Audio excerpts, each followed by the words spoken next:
The views and opinions of the following show do not necessarily reflect the views and opinions of News Talk 1450 WOL, Radio 1 Incorporated, or their management. This is Montgomery Mosaic on 1450 WOL, WPRS, HD2, and worldwide on WOLDCnews.com. Montgomery Mosaic features topics of interest to Montgomery County residents, businesses, and visitors. Here now is your host, Deborah Milo. Good morning, Montgomery County. Thank you for joining us for another Montgomery Mosaic. I'm your host, Deborah Milo. I hope you're having a wonderful day so far. You know, on our last show, we talked a bit about summer safety tips and the importance of being careful and taking good care of yourself while enjoying the summer. Well, on today's show, we're going to take a different approach and talk about ways to take good care of your mental health by way of emotional intelligence. My guest today is Dr. Dacia Hastings Proctor. She's a licensed psychotherapist, consultant, and life coach. Dr. Hastings Proctor has worked with individuals, families, couples, and teens. And some of her areas of specialty are depression, anxiety, stress management, relationship issues, family relations, and other work-life balance issues. Dr. Hastings Proctor, good morning, and welcome to Montgomery Mosaic. Good morning, Deborah. It's a pleasure to have you on today's show. Thank you. Would you mind sharing a little bit about yourself with our listeners, such as what drew you to work in the area of psychotherapy? Absolutely. I like to think of myself being chosen to be in this profession. What that means is, for me, from very early on, I always knew that I wanted to be in a position where I could help other people. Mm-hmm. And as I matured and learned, it amazes me how much this profession has afforded me to be able to impact the lives of so many people and just to see the progression of improvement in people's lives. And that gives me a sense of satisfaction each and every day. It has also afforded me an opportunity to be able to expand my clinical skills into the workplace to assist employees, because there are so many people who are challenged and stressed out in the workplace today. And for me to be able to sort of bridge that gap with organizations and help them to understand the needs of their employees, to provide the necessary supports so that employees can perform at their best. Mm-hmm. No. Stress at work? No. No way. I don't believe that for 1 minute. Yes. Are you kidding me? It's what keeps my practice going. So let's start the questions with, what is emotional intelligence exactly? Absolutely. Well, emotional intelligence, to put it in simple terms, mm-hmm. It is our ability to be able to manage our lives. It dictates how we identify, how we use, how we understand and manage our emotions in positive ways to relieve stress, how we communicate, how we empathize with others, be able to overcome challenges, diffuse conflict. All of those things are about how emotionally intelligent we are. You know, Howard Gardner, who is a professor out of Harvard University, did extensive work in this area, mm-hmm. and he touched on the multiple human intelligences that we have, and tells us that we have 9 different human intelligences, one of which is our EQ, commonly referred to as EQ, our emotional intelligence. Mm-hmm. So what's the difference between IQ and EQ? Because, you hear people talk about one but not the other. That's absolutely right. Many of us understand our IQ, which is our intelligence quotient.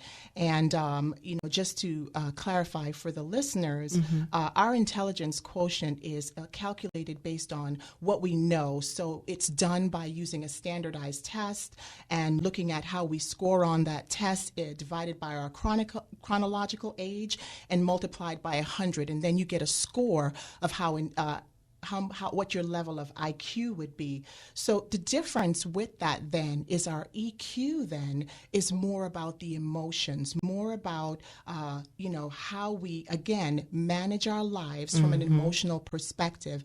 And in fact, it is one of the more important intelligences that we have. An example of the EQ IQ differences, Jim may score high on an intelligence test, let's say, because he has great intellectual abilities. but he has very poor interpersonal relationships, such as he's not able to manage anger effectively. And that happens a great deal, where you can be very, very intelligent, but have poor EQ. So the reason that emotional intelligence is so important. The reason emotional intelligence is so important, scientists tell us, it is the thing that dictates our success in life. Oh, my. If you look at how people relate to each other, there's a saying that often goes, it's not what you know but who you know. Who you know, right. This is a classic example of that, because when an emotionally intelligent person is very good at their social skills, scientists tell us we have 5 categories within our EQ. There's self-awareness, self-regulation, motivation, empathy, and social skills, which I begun to talk about. And the way we socialize with others, how we manage our interpersonal relationships, getting along with people, getting out there and networking and getting to know people, they all dictate how emotionally intelligent you are and how well you interact interpersonally. So, going to the personal life as well, you're successful in your personal lives because you're better able to manage your relationships with your spouse and significant others and family members. You're better able to manage conflict. People with high EQ are thought to be people who are successful leaders, managers, salespeople, and often those in the helping profession. That actually makes a lot of sense. If you have healthy emotional intelligence, then that's going to help you to balance, right? Absolutely. It creates that balance, and what happens is that you're able to manage and navigate the processes of your life more effectively. That's exactly right, Deborah. County friends, this is Montgomery Mosaic on 1450 WOL with your host, Deborah Milo. And today I have the privilege of talking with Dr. Daisha Hastings Proctor about the importance of good mental health. And right now, we're focusing on emotional intelligence. And I'm telling you, I hope you're listening in and plan on listening in for the duration of the show, because it's going to get even better. Is there a way to test one's emotional intelligence? Yes, absolutely. So we just previously talked about the standardized test as a way of testing one's IQ. When you test your emotional intelligence, there are a number of tests out there that are often self-administered that people can just go on and do a search and come up with a number of different tests that they can take to see, what their level of emotional intelligence is. Right. And for example, some of those questions that you may see on an emotional intelligence test is, when you're upset, do you know exactly why? That's a common thing for many people, that, they get upset and they can be upset for a long time and they can't even articulate why they're upset.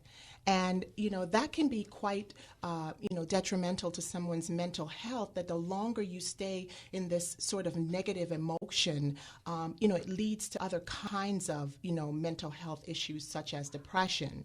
Another good question is, are you able to get along with most people? There are some who, no matter where they go and no matter who they come in contact with, they're able to just naturally have a natural flow with people, and while others, are not able to do that as effectively. And here's another good question that they might see on an EQ test. After you fall, can you get right back up? Seriously? Absolutely. Wow. There are some people who, again, that might have difficulty depending on, the level of trauma that they have experienced, right. Whatever the case may be, that they really need to seek professional help to help them get back up, whereas other people who are emotionally intelligent, can sort of work their way through it alone and be able to rise above whatever the challenge that they experienced. So the emotional intelligence really does determine also, and help me if I'm not going down the right path here, physical health as well? I would say that, when I think about stress and, when I do workshops on stress management, oftentimes I tell people you really have to watch your level of stress because one of the things that stress does, it impacts so many different parts of our lives that we don't even realize it. Many people who are, just plagued with things like stroke and, other heart disease, hypertension. A lot of times, the level of stress in your life really exacerbates those situations and make them worse. So people have to understand that how you think about things, staying positive and keeping a positive outlook on life really dictates how you feel physically as well. So emotional intelligence does help people manage life stressors. Absolutely, it does. Yes. My goodness. So what tips can you provide to help people effectively use emotional intelligence? So there are many things that we can do, to improve our EQ. If you're not somebody who, naturally have a high level of EQ, you certainly can work at it. And just like you work at, building your knowledge base and the knowledge that you have, you can do the same thing with your EQ. So learning how to identify emotions and reactions by paying attention is one way that you can improve your EQ. And this helps you to become more emotionally aware. So if you're not one that normally pay attention, you have to be in tune to yourself and you need to be in tune to others. Learning how to manage your thoughts. And I'm going to say this again because this is critical. Learning how to manage your thoughts. Negative thoughts it's very detrimental because one negative thought leads to another, and before long you've created a whole scenario in your mind that takes you down a negative path, and before long it shows up in your behaviors. So learning to control the negative thoughts. One of the things that I do, with my patients who come to see me is I make them do an exercise. And when they are notoriously thinking about negative things, I say for every negative thought you have to counter that with 5 positive thoughts. And oftentimes they look at me like, is that even possible? Right. But what the exercise really does is it makes them, be conscious of the fact that you can't stay in the negative moment. When you feel a negative thought coming on, you begin to immediately flip that thought and think about it from a positive perspective. So I want to go back for a minute to talk about IQ. Yes. Does IQ impact EQ or vice versa? Have studies ever shown that? Well, just like we were talking about, our emotional intelligence, our emotional intelligence being what we know from an emotional perspective, or being self-aware. IQ is what we know. Right. So our knowledge base, helps us to, continue to be able to build upon, the knowledge that we have. But with regards to EQ, we really need to be able to think about things and be aware with things. I'll give you an example to best explain this. There are some people who have very high knowledge. They're highly intelligent. Oh, yeah. But in terms of their emotions, they're not able to manage their emotions well. So they intellectualize everything. That can be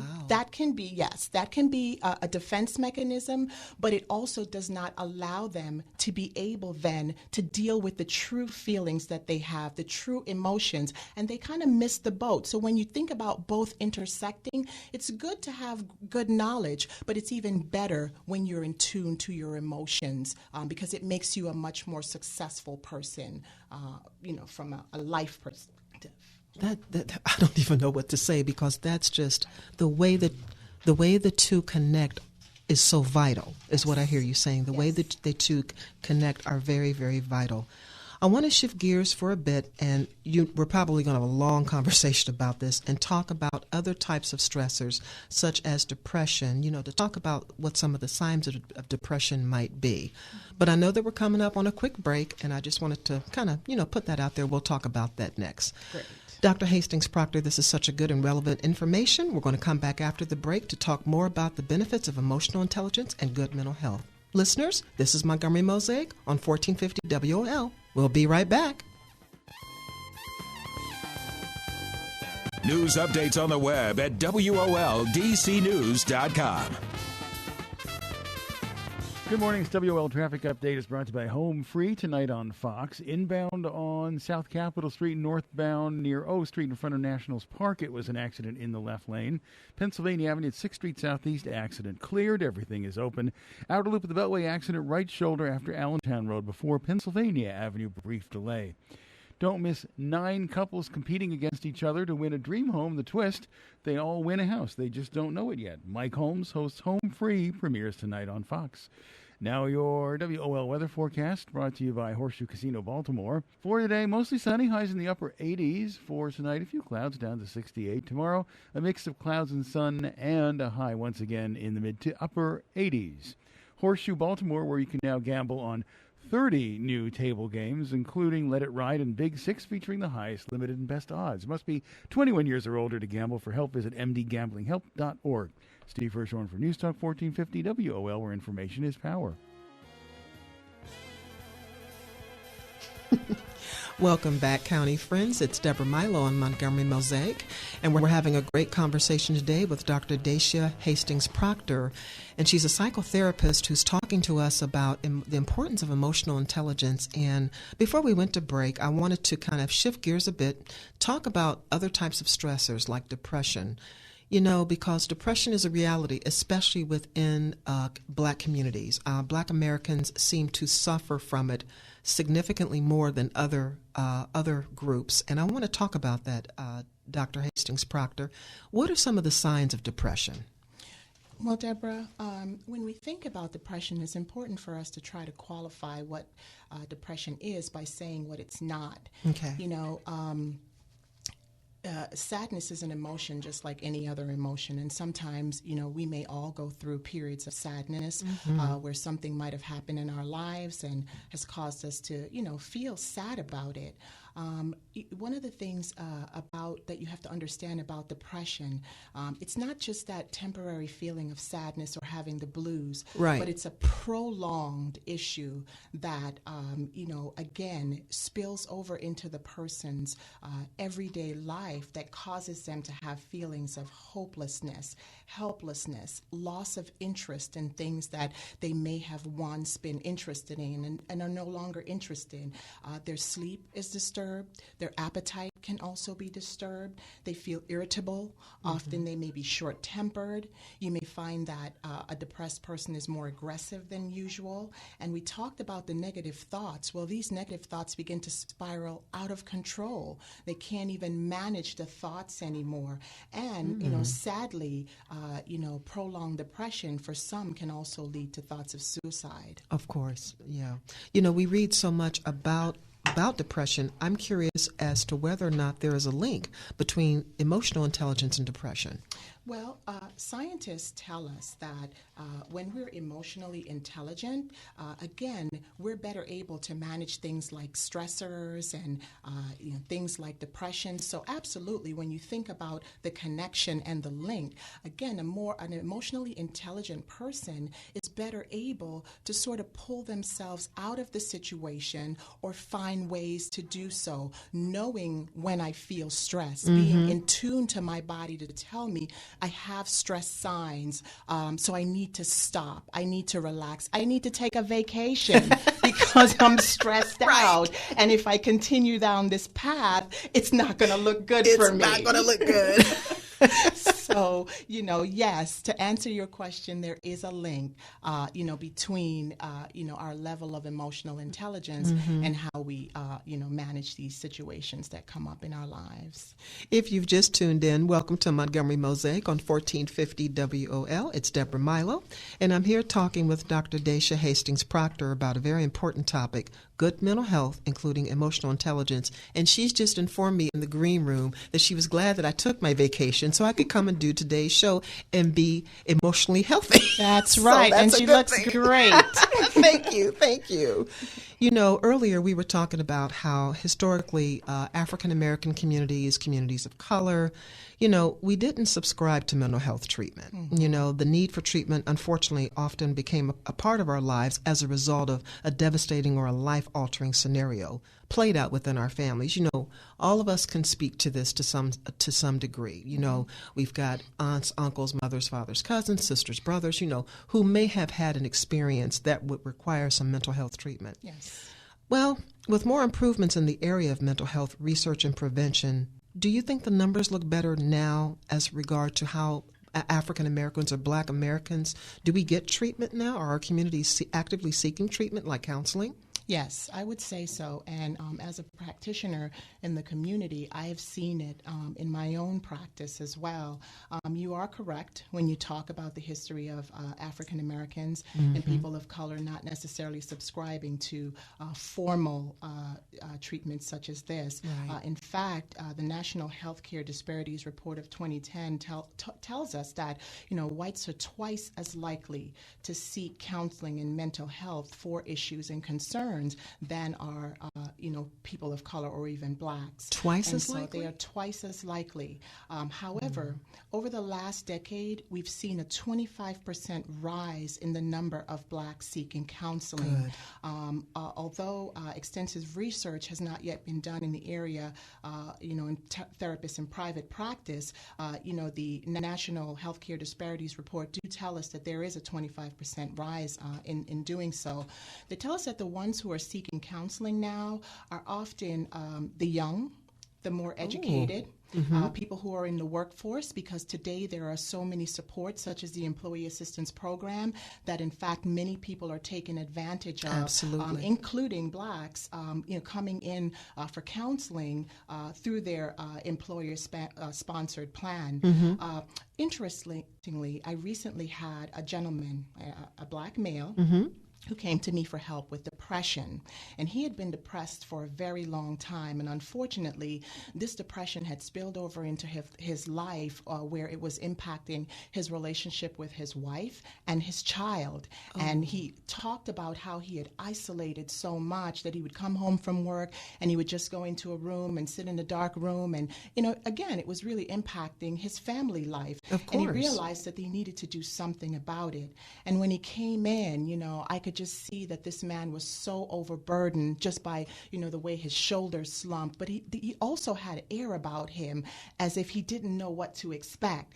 And I remember at one session he said to me, you know, where I come from, we just don't do this. Yeah. And immediately, yes, I could relate. I knew exactly what he was saying. Of course. And at that point in time, it was my job to let him know, you know, it's okay because you're doing this for you. Absolutely. And this is something that you definitely need to do to be able to be there for your family, to be able to be there for your child. And this man thrived in counseling as he continued to come. And he would even, you know, when the session was over, oh, my time is up. You know, he had gotten so used to just spilling all the things that had happened to him in his life that had led to this depression that he realized, hey, this is not so bad. There's a sort of a stigma in black communities Yes, there is. about seeking this kind of treatment, but I'd like to tell people who are listening, it's okay, that it's here for you, it's necessary, and you have to seek treatment when you need it. You know, doing things like tapping into your informal supports are okay, talking to grandma or talking to your best friend, but when the time comes for you to seek professional help, you have to be aware when it goes beyond those informal supports, and you really need to tap into more formal support systems that are out there. Why do you think we have such African American males specifically have a hard time with that? Is it because of the way we're raised, do you think? I think so. You know, a lot of times it's looked upon as a sign of weakness.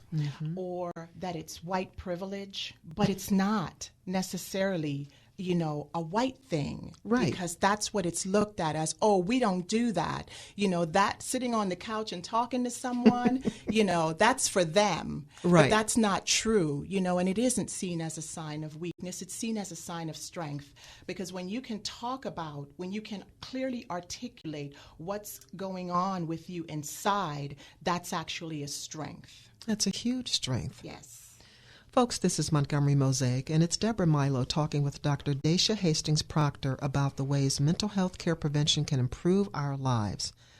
Dr. Hastings Proctor, talk a bit about the types of day-to-day family situations that can lead to family stress. I was just thinking about that question when you were talking earlier about the gentleman who came to see you. Yes. Talk about the types of day-to-day family situations that can lead to stress, because let me tell you, after raising 3 children, let me tell you, it's really a challenge to do that balance, and families do become stressed. Yes. Talk a little bit about the situations that can lead to family stress. Well, at the top of the list, unfortunately, and we see it a lot today, are finances. Oh, yeah. A lot of, unfortunately, marriages end because of finances, financial stress. Yeah. People in communities where, they don't have sufficient resources within their families or within the community, and they face poverty. That's another huge stressor, and we see that in some Black communities as well. Right. So when I say, finances top the list, it doesn't matter if, you have a job, you're middle class, or even at the, poverty level, the financial stress can be very burdensome. People who are working may live from paycheck to paycheck. Absolutely. And that's stressful as well. Second thing I think of is relationship stressors. That's huge. Again, one of the things that I see a lot in my practice, whether it's marriage counseling or counseling because you're having relationship issues, those tend to stress people out. When you don't have the proper balance, that's also stressful. So issues of work-life balance, maybe spending too much time at work, or, not just having that well-rounded life or leisure that you need. Failing health is also stressful, and we're seeing that more and more in a lot of our communities, people, really facing a lot of health issues. And then finally, the lack of support. If you're juggling a family where you have children, where you have to take care of your elderly parent, where you have to manage household responsibility and manage your own life, that's a huge stressor for today's families. That's a lot, to say the least. That's a lot. Before we wrap up, can you offer some words of wisdom about good mental health? I would love to. Good mental health, as we focused on for the last half hour, is one of the most important aspects of our well-being. As the saying goes, life is 95% attitude and 5% everything else. The way you think about things dictates how you feel. So in terms of good mental health, I would say be aware of your emotions, work on having healthy relationships, be honest with yourself and your feelings and express them appropriately, and know when to seek professional help. Well, County friends, that's all we have time for today. I'd like to thank my guest, Dr. Dacia Hastings Proctor, for spending her time to talk about good mental health. And always, listeners, thank you for tuning in today. Don't forget, we're on the second and fourth Wednesday of each month for another Montgomery Mosaic on 1450 WOL, WPRS HD2, and worldwide on WOLDCnews.com. Till next time, make it a positive and great day.